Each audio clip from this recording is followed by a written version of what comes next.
Macaulay एक बयान दे रहा है ब्रिटिश पार्लियामेंट में, कह रहा है कि मैंने इंडियन पीनल कोड में जो प्रोविजन लिखे हैं, जो अनुच्छेद लिखे हैं, वो इतनी जटिल अंग्रेजी में लिखे हैं कि अच्छे से अच्छे भारतवासी समझ नहीं सकते, जिंदगी भर पढ़ते रहे उसको। तो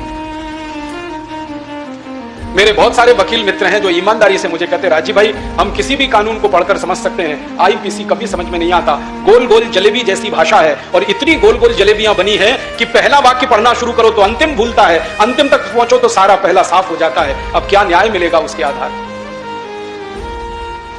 एक और कानून बनाया सीआरपीसी, क्रिमिनल प्रोसीजर कोड, एक और कानून बनाया सीपीसी, सिविल प्रोसीजर कोड। इन तीनों कानून के आधार पर हमारी अदालतें चलती हैं आजादी के 62 साल के बाद भी।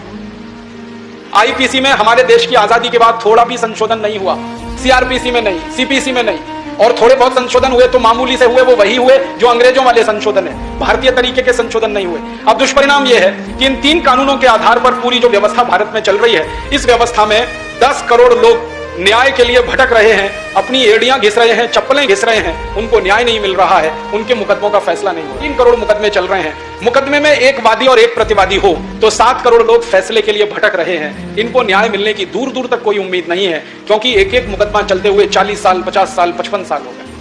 तारीख पर तारीख, तारीख पर तारीख पड़ती ही जा रही है, न्याय मिलने की आशा उनकी धूमिल होती जा रही है।